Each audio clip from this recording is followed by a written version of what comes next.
So, welcome everybody to our sixth session with the University of Western Sydney, or Western Sydney University, where we will be conducting another interesting session for our short course.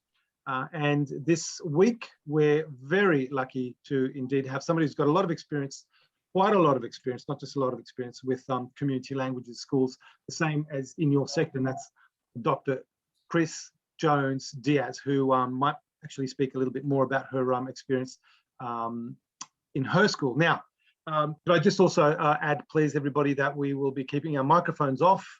We will be able to ask questions through the chat. Chris will be then asking you to either unmute yourselves if you've got questions, or just do it through the chat, but it will be all up to her. I'll quickly just tell everybody that the certificate will be given to you after the last session, not just after the last one, but a little bit after that one. So I'll give it a week or two.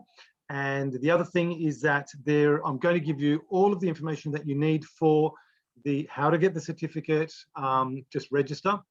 Also the YouTube channel link, and I'll eventually give you the Google Classroom link for the presentation. You will have the presentation made available to you. Okay, so without further ado, Chris Jones-Diaz, over to you. Thank you. Thanks, Alex. Alex, I just want to say I can't see the chat. I can't actually see the chat I don't have access to the chat. I can give it to you. No worries. Right. So just so I can see people coming through. Okay, so thanks, Alex, for that introduction, and welcome to everybody out there. I can see some of you. I can't, if I just click down, I can see quite a lot of people are here, I think. I'm from the University of Western Sydney, and I've been running a Spanish community language school for 24 years.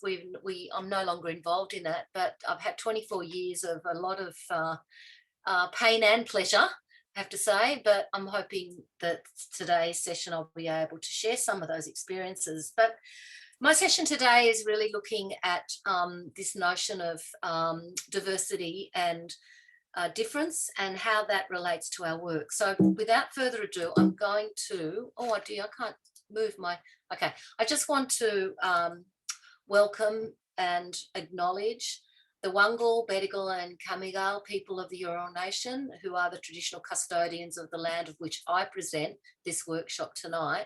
But I also want to acknowledge the traditional custodians on the lands of which you are all working from. I also pay my respects to past, present and emerging Indigenous peoples and their cultures and their languages and their connections to the waters and the land. So in this session, I want to look at essentially I guess the title of this workshop is about diversity, but I think that what we need to understand, and what I want to start with in this session, is I introduce to you this notion of super diversity and how that relates to Australia. So what is super diversity, and why we're using this kind of word super diversity in Australia? So I want to share some information with you about that. I also want to talk about this notion of deficit that is often applied to diverse communities. And that is, I think, very, very relevant to community language teachers, because in my experience, I've seen it occur in my language school as well. So we'll talk about that. And then I want to move to rethinking concepts of diversity and difference. And hopefully there'll be half of this session devoted to some cultural, practical and pedagogical implications for how you can incorporate some of these ideas into your classrooms and your schools and your teaching. So just to note with you, in these slides, you'll see the acronym or the abbreviation CLT used. And just so that it doesn't take up too many words on the slide, I'm using the abbreviation CLT.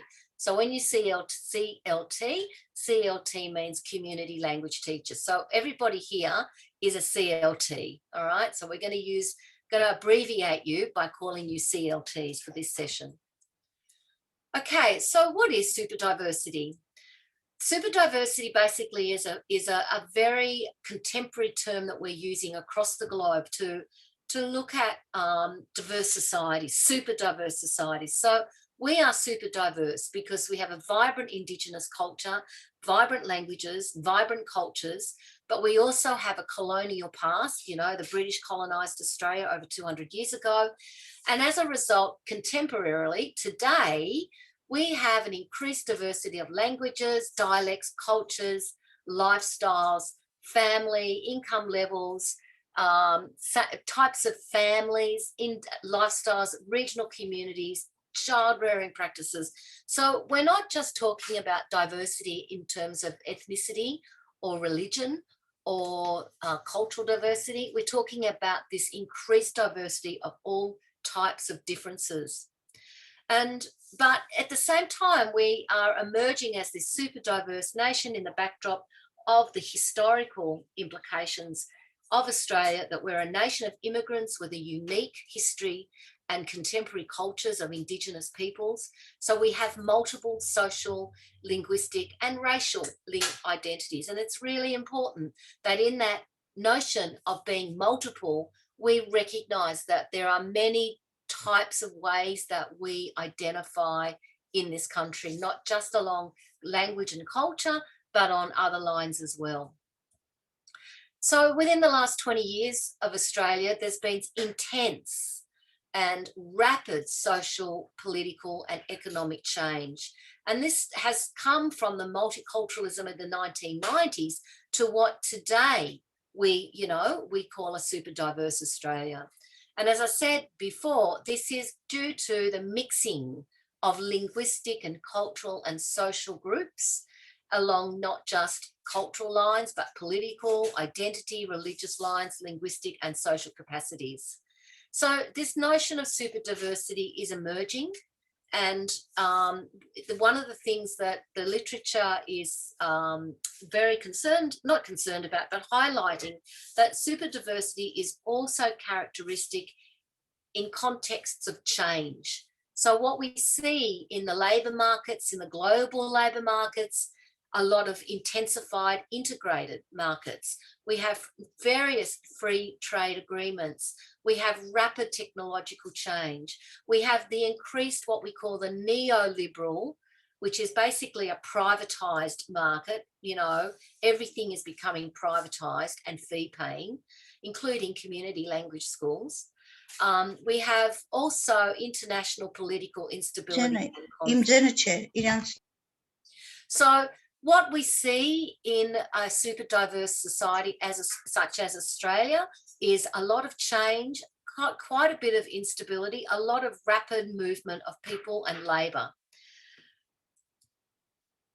But with this combination then of super diversity comes globalisation. And this is a very particular characteristic of super diverse countries.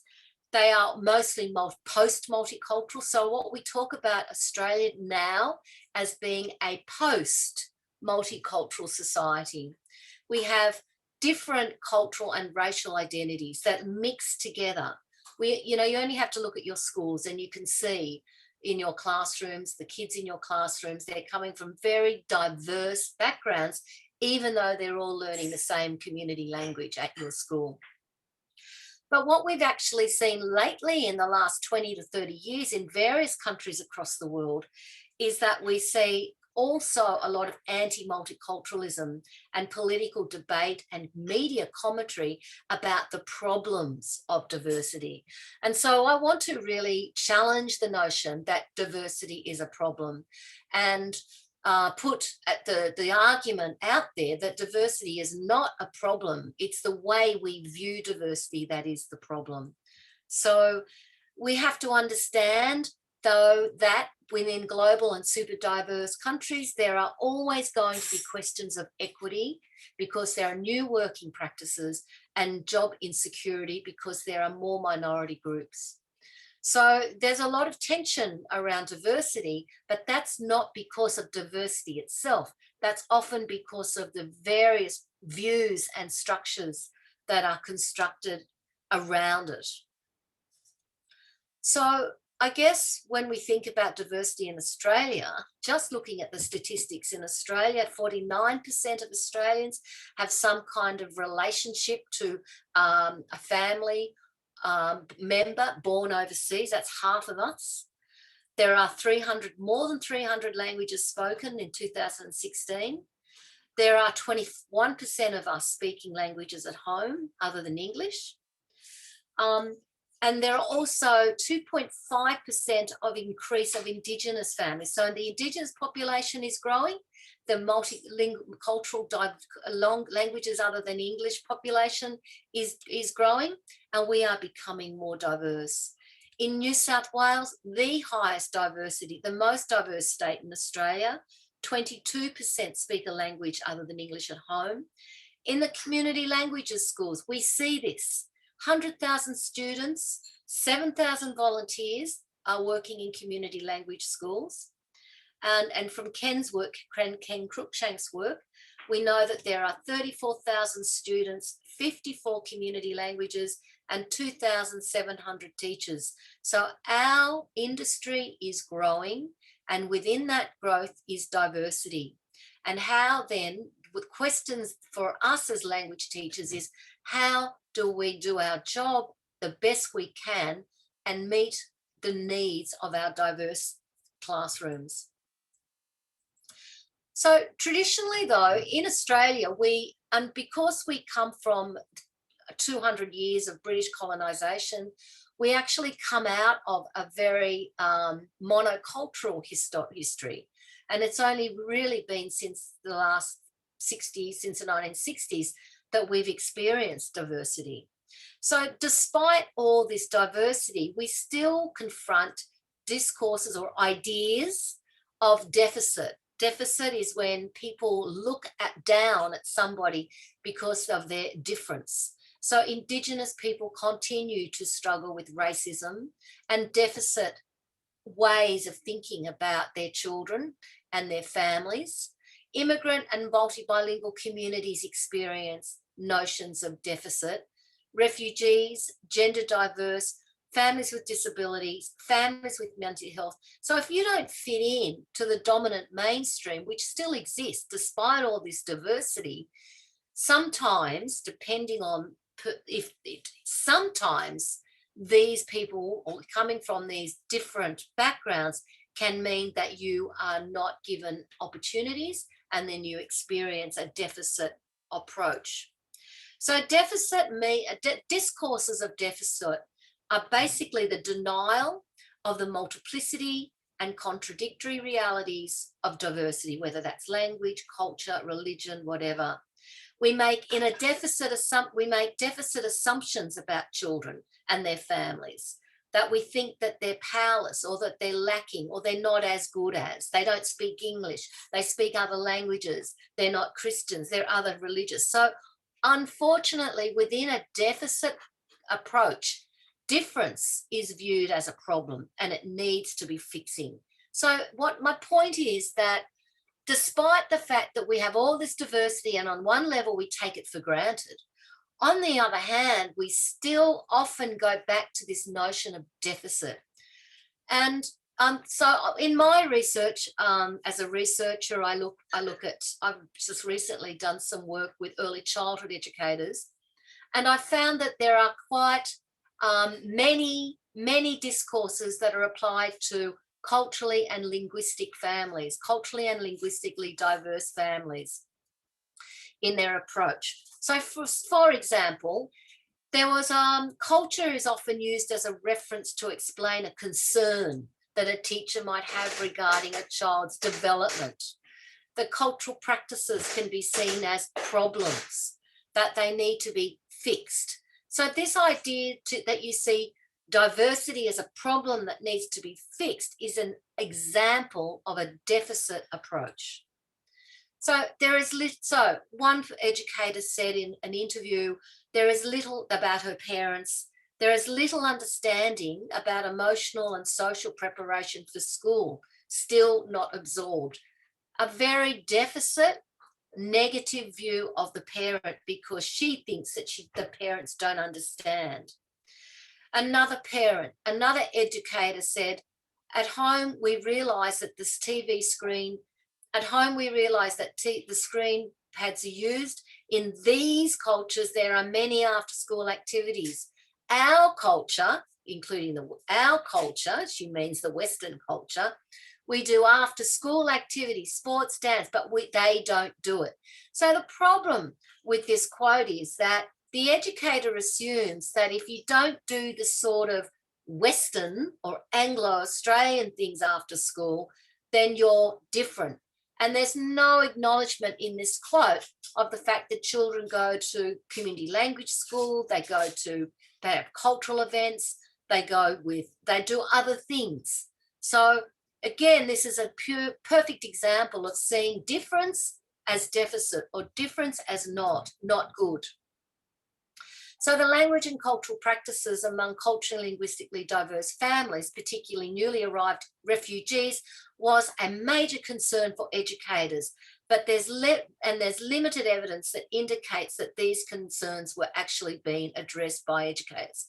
So these findings from my research show that there is a very deficit view, a very negative view applied to difference and diversity. And that is a problem because educators have so much influence and so much power over children and parents.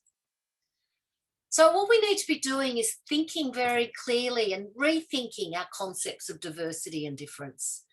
And super diversity presents benefits and challenges for us to be able to do this. So when we think about this, we only have to look at our schools to see how, for a start as a community language teacher, we can for a start observe what levels of super diversity we have in our schools.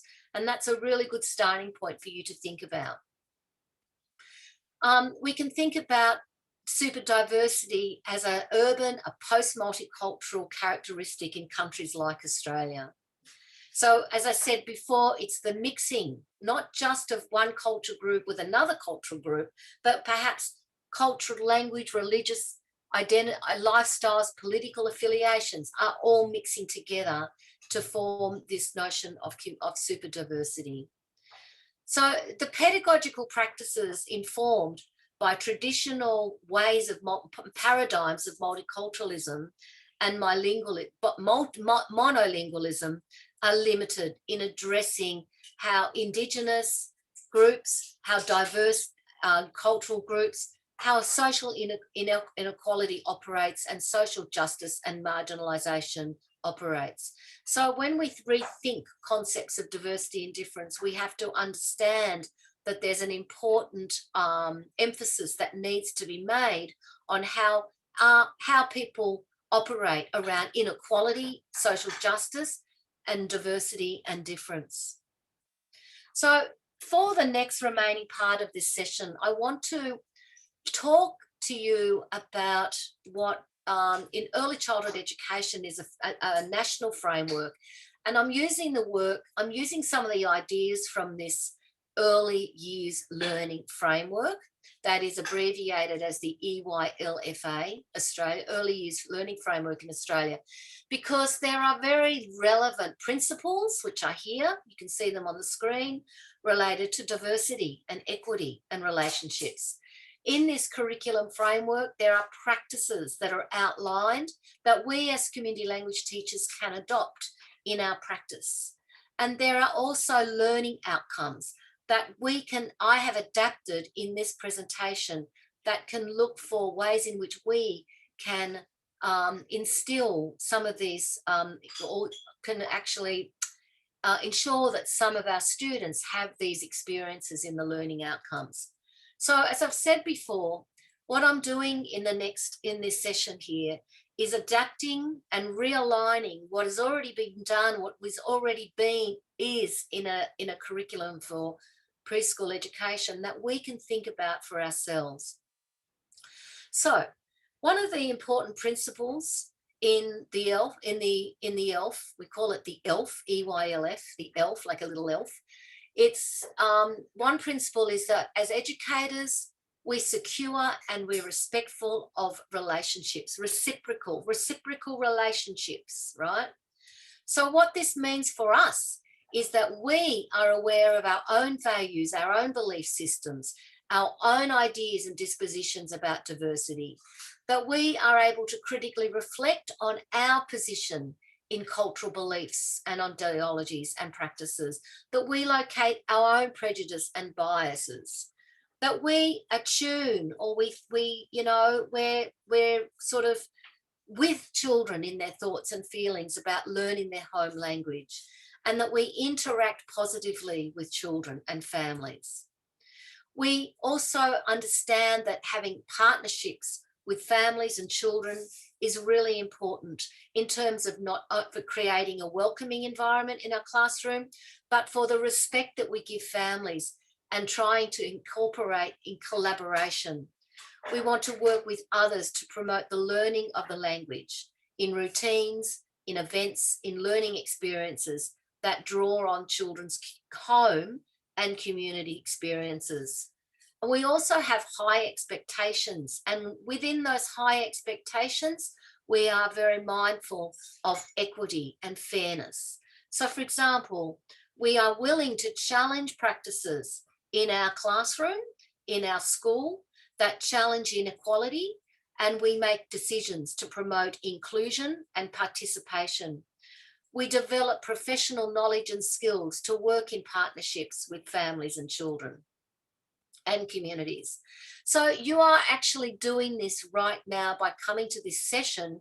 You are doing some of these things by expanding your knowledge about super diversity, by listening to what I have to say about how we as educators operate within this context of diversity. So these are very relevant to our languages teaching because we need to have a respect for diversity. We need to be responsive to the children's histories, their cultural history, the family's cultural history, their languages, their practices, their lifestyle choices. We need to recognise, we need to know diversity and recognise it in children's lives. We need to be open towards children's and families' identities. We, in our classrooms, in our schools, we need to be aware of and acknowledge that not all our children identify with the language and the culture that you are teaching. They might have multiple identities. They might have multiple religious allegiances. It's not just one religious allegiance that matches that one language. So in the Spanish school that I coordinated, we had 20 up to 35 cultural groups in our little school, and it was an absolute representation of the diversity of the community. We had kids from Indian backgrounds, we had kids from African backgrounds, we had kids, half our kids from non-Latin American Spanish-speaking backgrounds.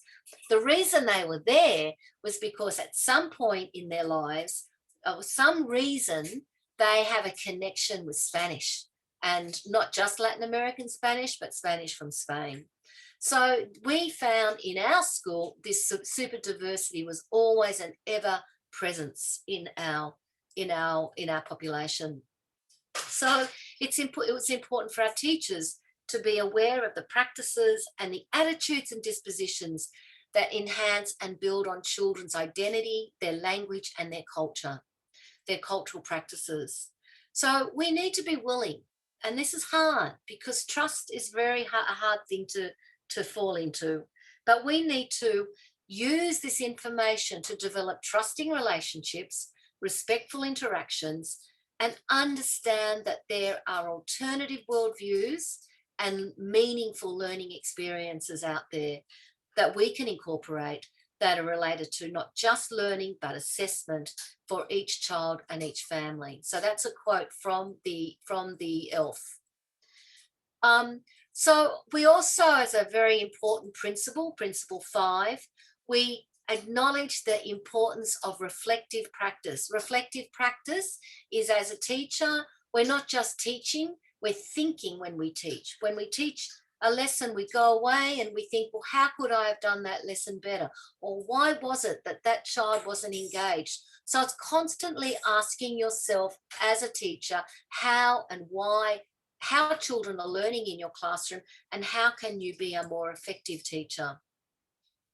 In order to do this, we need to reflect on our theories of teaching and learning. We need to reflect on our philosophies, and we need to that inform our understanding of language teaching and shape the pedagogical work that we do. So we need to be constantly reviewing our practices and constantly thinking of new ideas. And again, this last principle 5 is something that you are all doing this evening with me tonight. So again, as I adapt these principles of the ELF, there are some important outcomes. So when we look at some of these principles, we can see that when we promote children's identity, we respond positively to children. We support children's expressions and thoughts and feelings. We point out constantly the advantages of being multilingual or bilingual. And we say to all of the children, or we ensure that all our children in our classroom experience success and confidence in learning language. We also promote the many ways that we identify with language learning. We promote the varied and diverse ways we express our culture and our language. We draw on children's experiences of language and culture in their family and their community, not just in the school. So we're open to what their experiences are outside the school. We model ourselves as teachers. We explicitly model good communication strategies to support children's learning. And we organise our learning experiences in ways that, as much as we can, promote small group interactions that are meaningful, communicative, and relevant. So some of these images here, some examples of how when we do these, implement these principles, that an outcome is that children become connected with and contribute to their world. When they see that their language is important, when they see that the language and culture and communities are promoted in the community of the school. When we are building connections with families and the school setting. So what I'm talking about here in terms of the school is our community language school, okay? So we know that our classrooms are run in public schools, but we also have a school in our community languages school. So we build on children's knowledge and their understanding of their everyday experience with language. We provide diverse and relevant resources for children. We encourage children to support others in learning languages. If you're introducing verbs or past tense or present tense, or you're getting children to practice, greetings, whatever, that's a new language learning experience for some children, but we need to encourage children to be supportive of each other, because we know that we have many diverse levels in our classroom. So we want to find learning experiences that have connections and relevance to their local communities. So again, in terms of this adaptation that I'm doing tonight, we actually also promote children's sense of well-being when we think about how we can challenge and support children to persevere with the language. And we all know in our experiences of CLT, of teaching languages, that children can become very disheartened, they become very demotivated as they get older. But as a teacher, what we need to do is always help children persevere and pointing out to them the benefits, but also giving them experiences that are positive. We want to affirm their growth and their effort always in the new learning. I used to always say to my teachers in the Spanish school that if children are not happy in your classroom, then they're not happy learning the language. Therefore, they're going to go away and they're going to associate negative thoughts with Spanish and their culture. We don't want that. We don't want to see unhappy children. We want to see children happy. And that was one of the big motivations for many of our teachers, to always have a smile on their face and be happy and try to promote inclusion and support and encouragement. So a variety of experiences are really important. Physical experiences, music, drama, games. And drawing on family expertise as well. They have a lot of expertise. If we can get families involved, that is a really valuable thing to have. You know, they know things that we don't know, and having them there in the classroom is really valuable. It's priceless. One thing that we often do as teachers is that we run through our lessons really quickly. We want to get through the 2 hours that we've got to get through things. It's best not to try to run through things quickly, because we're going to lose our students.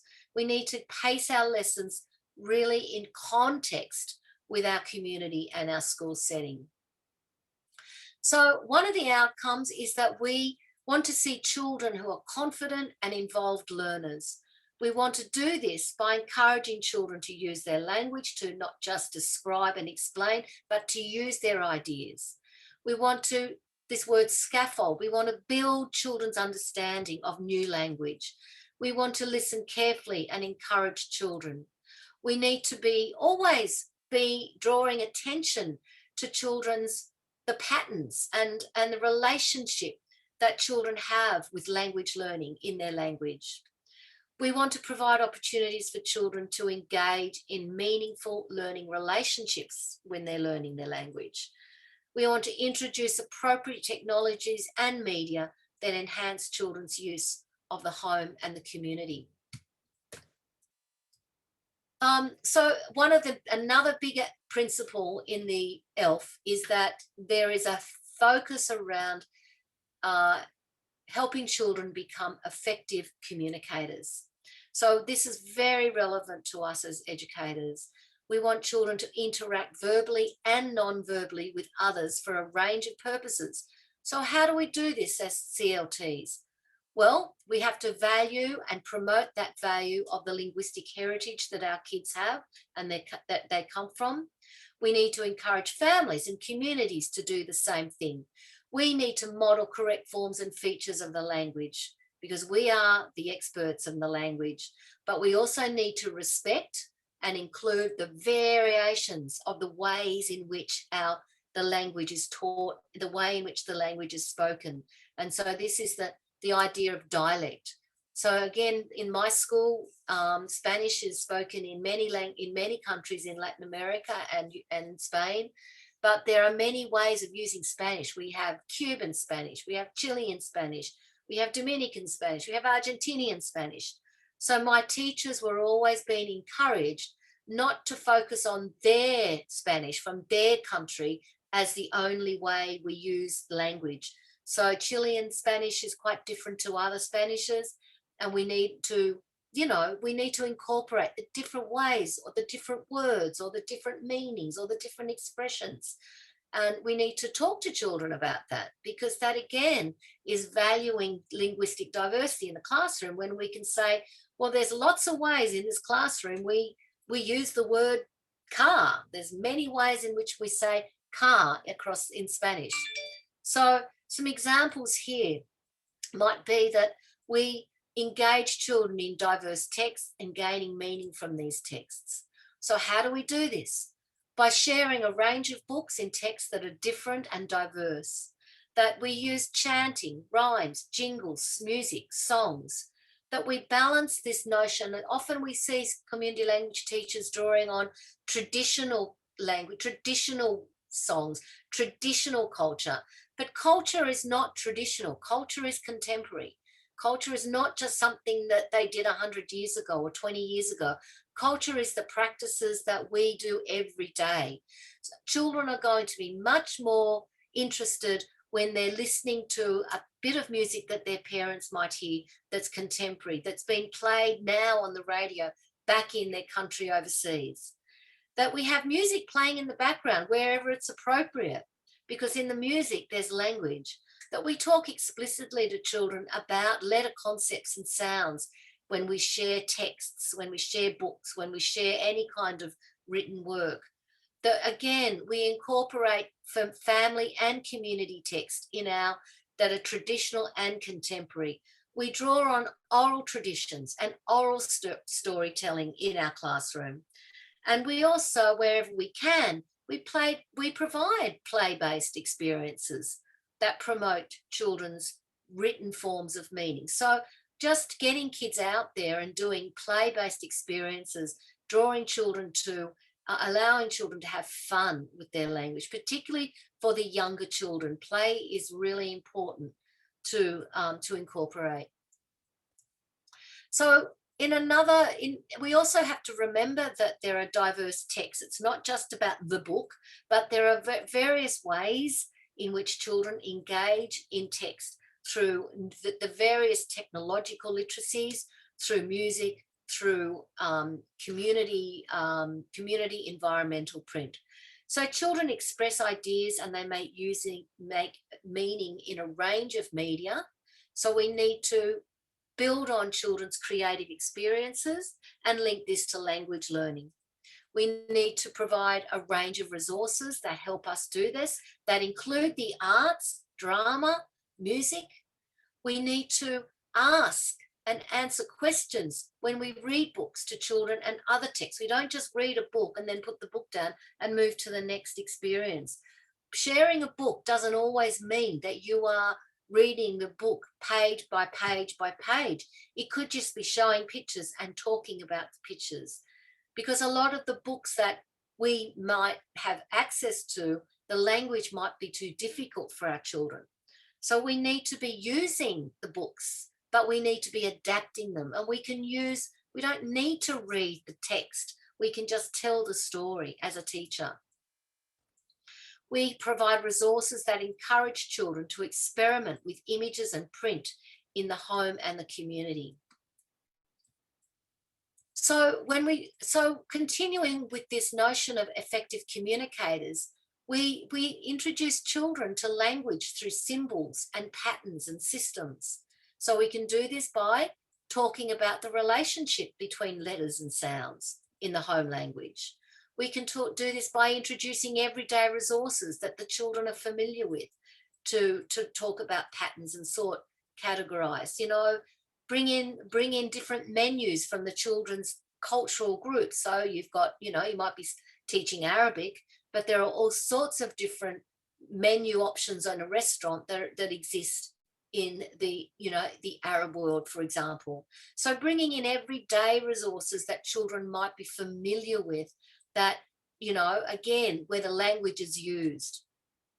We talk about, things like time and money and musical notation and symbols in the home language. So when we're looking for resources, we're not just looking for the same old resources that we use, but we try and think of different and diverse resources that children may never have seen before, that some children might have in their family that they never would have thought that would be shared in a classroom.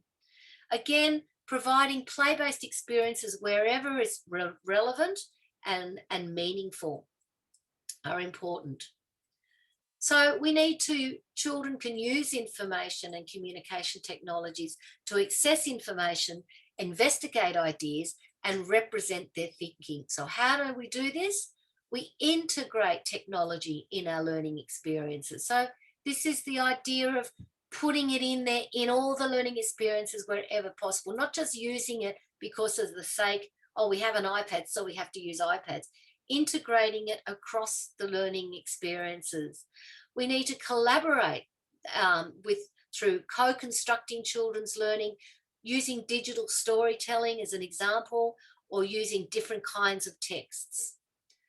So when we incorporate these principles of that we've talked about, what we're doing then is we have to understand through these implications, that issues relating to post-multiculturalism, multilingualism, refugee asylum seeker issues, gender fluidity, sexual diversity, economic disadvantage, and indigeneity is absolutely relevant to us because we are part of this super diversity. We also have to understand that our work brings into direct contact with children whose families are shaped by many of these issues, including the ways in which family experience inequality and disadvantage and marginalisation. As community language teachers, it's essential that we develop critical and reflexive ideas and be collaborative with our families and educators, that we develop collaborative relationships and that we allow these collaborations to emerge and be present in our practice. So that's it for my presentation. I've deliberately left the presentation a little bit short of time to allow for questions and discussion. So it's over to you now I'm just going to bring in the show. Oops. Oh, what's happened? Am I there still? Sorry, I think that I'm good. It's all right. I just thought that I disconnected myself out of the Zoom, Alex. No, it's all good. It's all good. Okay, so I've finished talking. It's now time for you guys. Ask questions. It doesn't matter if you want me to go back to a slide. You know, I zipped through this very quickly so that you could get enough input to think about some of these new ideas in your practice. So I'll leave the slides there at the end. I don't know whether you can see. Can everybody see that, Alex? Is that okay? Yeah. That's all good. It's all good. Chris, I've actually got a question. Yep. If I may, I'll just maybe get the ball rolling. Yeah. Look, I find that visiting schools, I've seen many schools. I've visited many schools over the years, and these are the community language schools, of course. Yeah. I'm wondering the diversity issue. Let's say how it's so culturally limited, you might say. Some people might not necessarily accept it, the diversity. I mean, what about the parents? I mean, where do they stand in all this? How can we actually get the kids? I mean, I'm sure you've covered this, but how would you, as an ex principal, director of a school, of a community language school, you've got some situations where there is diversity in some of your kids. Yep. If there's resistance from parents, what do you do? I mean, it's putting it in very simple terms because that's what it is, really. Exactly. And I think what I used to always do is I was not shy about confronting it with parents, because it's a multicultural society, it's a diverse society, and if we did experience, I'd get parents inquiring about the school from one particular Latin American country, and they would say, oh, we don't want teachers if they're from another particular Latin American country. So there's a lot of racism within one nation, within one language and one culture. And I would just say right there and then that we are a diverse, multicultural community language school, that our teachers come from different backgrounds and they're employed for their expertise. They're not employed because they come from a particular country. So I would challenge parents right there, right up front. And I feel confident doing, not just because I'm an academic, but because I know that the country that we live in is a multicultural country, that we have a multicultural act of parliament. That is the law. So we don't pretend that, all this diversity, oh, well, we just shy away from it. No, we don't shy away from it. We as educators and principals, if there are any principals, I think a lot of the challenge that educators find difficult is that they feel that they may not have support in their school. So as a teacher, for example, if you have these issues, take them to your principal, ask your principal to take it to your committee and have a discussion about it. We need to discuss this. We need to be open about this. As teachers, we need to talk about it. And then as a school, as a team, talk about how to deal with it. But first of all, you need to say it exists. So if there's difficult parents, or there's racist parents, or there's a kid coming to school that doesn't want to talk to another kid because they've got black skin, you have to deal with it. We deal with it right there and then. It's the same as bullying. You know, if a child is bullying another child, we address it. Mm-hmm. And if it continues, we address it with the parents. And if it continues, we continue to address it. And I found in my experience that the earlier you address it, the quicker and more effective your strategies are. If you let it, if you leave it, if you pretend it doesn't exist, it will just reproduce and bubble away, and it'll get more difficult to manage. So I guess my answer to you is that it's not managing diversity. It's been really upfront and about saying you're proud as a teacher to be in teaching in this diverse school. And if parents are racist, then you have to call it out. Mm. And if kids are racist, you call it out. And, you know, you might not be the most popular teacher from that parent, and they might leave the school. So that's their problem. That's my stance. So, yeah, I'd be interested if anyone else had some thoughts on that, whether they've experienced that. Janaki? Yeah, Yes, Janaki wants to Kristen. speak, yeah. I think I'm seeing myself in you, Kristen. I'm a regular school teacher, and I'm a English teacher to the refugees and immigrants, and I do teach community language, and I worked in detention centers. Yeah. Wow. Whatever you said, I faced it. Yep, that's right. Racism, teaching my language from different countries. I teach Tamil as a community language, Yep. and it's been spoken in like Singapore, Malaysia, Yep. Sri Lanka, and India. So apart from community language, I teach English to the refugees who came from different background. Yep. And then I am an interpreter. That's what my first job as an interpreter. I went to the system. So I faced everything, and that's correct. As an educator, you have the knowledge to educate the parents. Yeah. Parents behaving in that way also, they don't know. They didn't see the value of what the system is. So we have to educate the parents too. So a lot of counseling we did as an interpreter to educate the parents first. When you come to Australia, this is a multicultural country. We value everybody regardless of the race, gender, language, culture. So yeah, most of the time I was educating the parents rather than the children. So it took some time. Yes. And I think, Janaki, that's a really good point. That, I mean, I found that in my research, and I found that in my many years of working with educators, is that we tend to only focus on the kids. We think that our job is to teach children, but really our job is exactly what you've said, Janaki, is that we actually have to educate the parents and the community. Like when we see that our role is to educate the community and the parents, our job in the classroom in educating the kids is the easy bit. The hard bit is the parents. They are tough.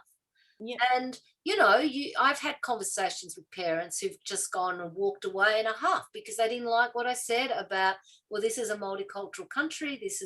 I'm sorry, but the kids are, you know, you're going to get, this is a reflection of what Australia is, and this is what it is. You know, it may not have been like that back in wherever you came from, but this is Australia, and, you know, we have to be out there and promote the diversity, because you're right, Janaki, we do have the knowledge, and parents don't know. They're just coming here with their own beliefs and their backgrounds, and often they experience racism and they therefore turn it on to others. Okay. So and that's where I said before, we have to challenge this right at the beginning. Don't let it continue, because your job will be harder then. It'll be harder to do this work if you don't, and be proud to be out there and challenge it. Yes. That's how change occurs, you know. True. Thank you. In the daytime, I'll be with the Save the Children, teaching the children in the detention center. Evenings, I'll be with adults teaching English to them. Yeah. And when I come to mainland Australia, I'll be working in the main school as a teacher. Yeah, so within these 45 minutes, you took me in the roller coaster of all the points you said is exactly what I felt in past 10 years. That's good. And I mean, I think that I'm glad that you feel that you've got some that this has been relevant. But I think that we tend to just think, oh, it's diverse. It's such a diverse country. So many times we think, oh my goodness, it's a problem. All these children, how do I teach Arabic to all these kids from different Arabic backgrounds? It's so hard. And so when we go, oh, it's so hard, it's a problem, we are actually reproducing the problem, right? Rather than actually saying, this is diverse, this is different. Of course, kids are going to have different ways of using, being, thinking, feeling, and practicing their language and their culture. And we, as educators, how we build that into our classroom is by knowing what backgrounds our kids are coming from, knowing where they're coming from, knowing how they speak their language at home, where they speak it in the community. If we just don't know who our kids are, then what we present to our children is going to be irrelevant most of the time. And if it's irrelevant most of the time, they're going to be bored. They're going to play up. They're not going to be interested. And then it's going to be harder for you as a teacher to engage their learning. So any other questions?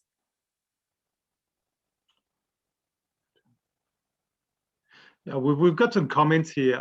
We've got Helen from one of our Greek schools. I'm not sure if you can see it. I can't see any of them. Oh, okay. Do you mind if I put this one to you? So Helen's, she's got a comment and a question. She says, as children try to belong to the Australian way of life, how can we make these kids feel proud of their heritage and the benefits of knowing their language in a foreign country? Yep. We have to do it every day. We have to say it to them every day until they're sick of it. We have to do it in different ways. I always made a point when I, at the Spanish school, whenever we had meetings together with the kids at celebrations at the end of the year, I always spoke to them directly about how important it was for them to give up their 2 hours on a Tuesday afternoon to come and learn their language, so that they would take it with them as they grow up. I would always point out to them how the different ways in the benefits. So it's not just, oh, it's great that you can share, you can speak to your parents. Hang on a minute. It's great that you can actually, you'll grow up and you'll be able to learn other languages. We have to have this conversation with our kids all the time. And it's just continuing to, reinforce to kids not just the benefits of learning their language, but the strength that they get from and the pride that they get from their culture and their language. Yeah, go on. Oh no, I was just trying to get as many comments. Asma Farouk says it takes time in education to develop empathy and understanding and being inclusive, which I find and also it takes energy. Yes. I think it takes a lot of energy, and it's a never-ending fight. We just got to keep fighting it, because there's so much out there. There's so many, as I said, despite all this diversity, there's still very negative attitudes towards languages and cultures and diversity. Look at it. We still, as community language teachers, we're still struggling to be recognised as legitimate, and so there's still a lot of marginalisation that we experience as educators. Chris, Snezana made a comment just before or a question, and she says, why not allow the community language schools to visit and present themselves to other ordinary public or private schools? That can spread sound or diversity, she's saying. So for our schools to actually go into the mainstream schools, she thinks this could be actually a way to spread the word, as it were, about the diversity. That does happen, I have to say. Have you experienced it, Chris, at all?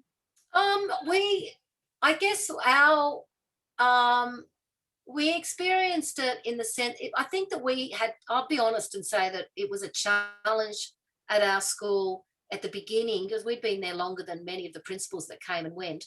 It depends on how much access you have to the principal of the school. Yeah. So when you have a good principal and you have a dialogue and you have a relationship and they are on board, which might for some schools take a long time, right? I think you've got to develop relationships with the principal and the teachers. And then if you get that, then you can start working together. And you're right, it's a really great thing to do. And always try and do it as much as you can. Chris, can I just add, I know it's your presentation, we're almost out of time, but I just wanted to say on that note though, did you ever involve, I mean, with the principals? I know that some of our schools will, they'll try to say, all right, we're going to have a performance, say on Harmony Day or something, and they might have something, you know, like in the afternoon or present something, because I mean, these kids are usually at school during the day. So it's not as if they can all sort of gather together and then go visit a school. It's not that easy. No, but they can always in some way perform at the end of the year or on a Saturday or after school or something like that. It's not easy though, but I think you're right. It depends a lot on the principal, on the energy of the parents and the kids. It's not always that easy, is it? It's not always that easy, but I think that one thing you can do is when you're there, like it's when you're there, the 2 hours you're there, if it's Saturday morning or if it's a Wednesday afternoon, that your presence is loud and clear and proud and strong, you know. And so from much of my experience, often I felt like I had to go and advocate for my teachers, you know, like I would still, and I would just advocate and say, like, you know, for example, I remember one time, it was recent actually, a couple of years ago, one of my teachers was teaching in the classroom, right, Spanish, all Spanish. And the classroom teacher walked into the classroom with another teacher and just had this big, loud conversation in the middle of the classroom in English and ignored the fact that there was a lesson going on here. Yeah.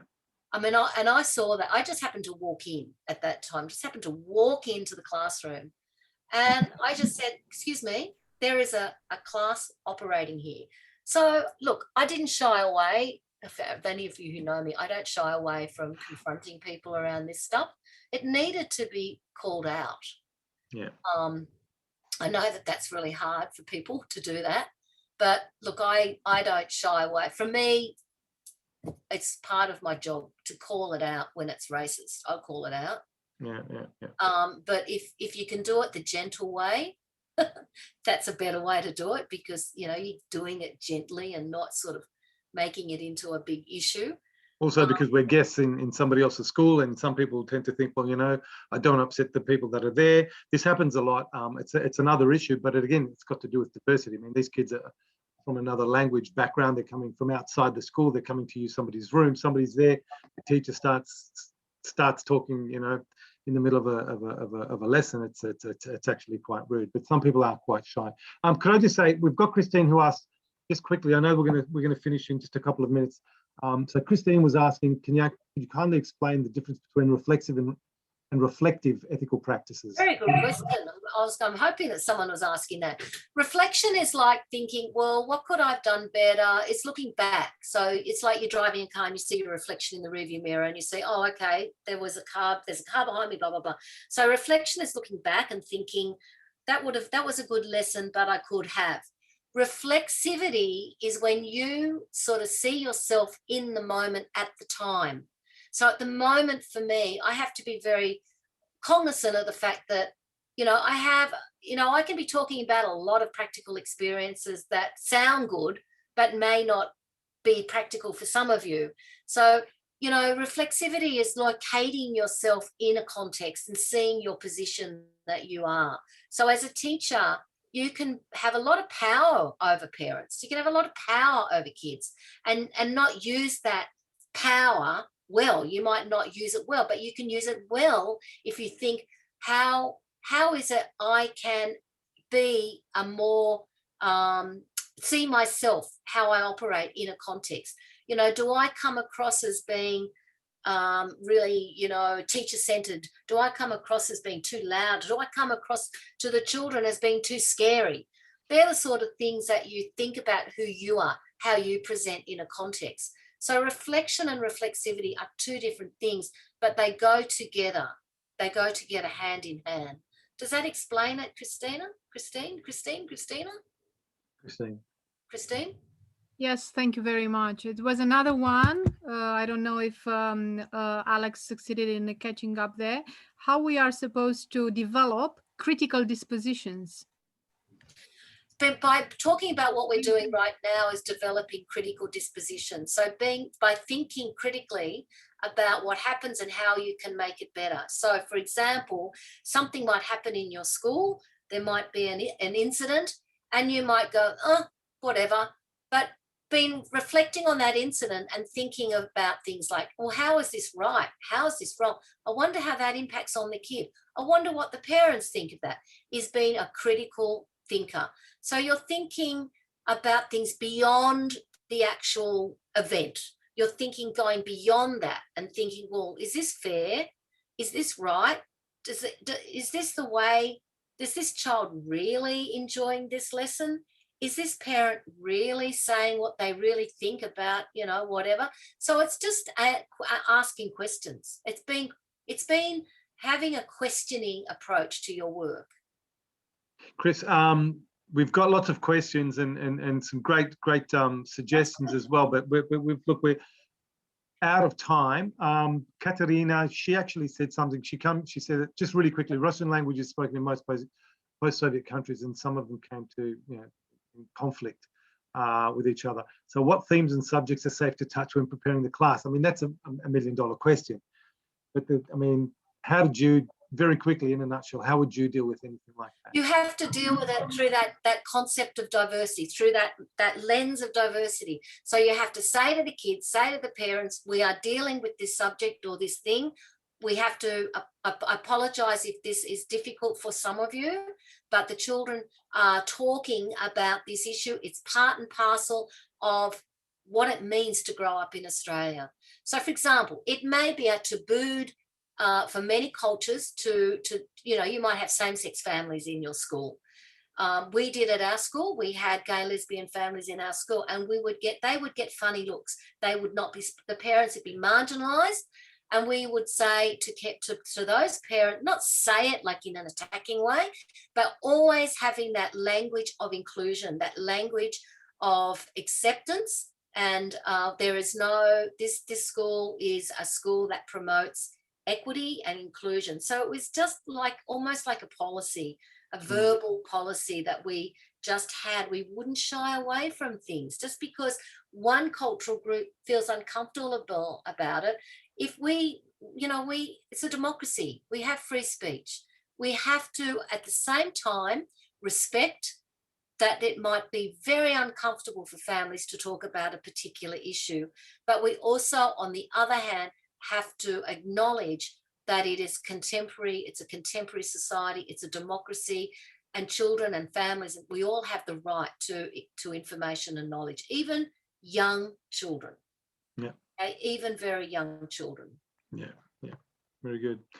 Okay, everybody. So I think we're going to sort of stop it there for this evening. Chris, I'd like to thank you again for your time, for the wealth of experience that you've got. For those of you that aren't familiar with Chris, she's been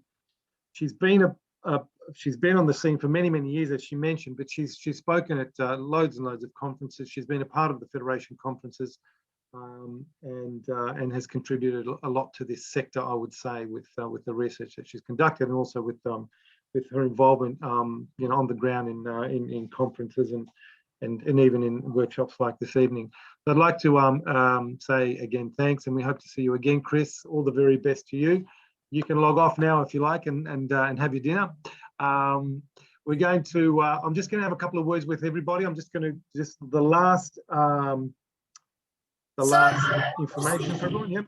I was just thinking, Alex, I'm just wondering is it possible? Because I can't. I'd be really interested in seeing some of the other comments. I'll send you the chat. Yeah, I'd just be interested because this is the first time I've done this, guys, so particularly challenging in this. Yep. As Zoom, I usually do workshops, and this would be a 2-hour workshop, and we'd be doing groups, blah, blah, blah, blah, blah. So I'm just interested to see how the comments fold. And sure. I didn't have enough time. I thought I'll send those to you for sure, no problem. Was enough, but it was a great session, and thank you for all of you guys for asking questions and listening. Okay, Chris, I'll bid you adieu. Good night. Good night, everybody else. You've got the links for the video, for the material, and we'll see you next week on the same link, the same Zoom link. And all the very best. Have a great week. Thanks, everybody. Chris. Thanks, Alex. Good night, Thank you. everyone.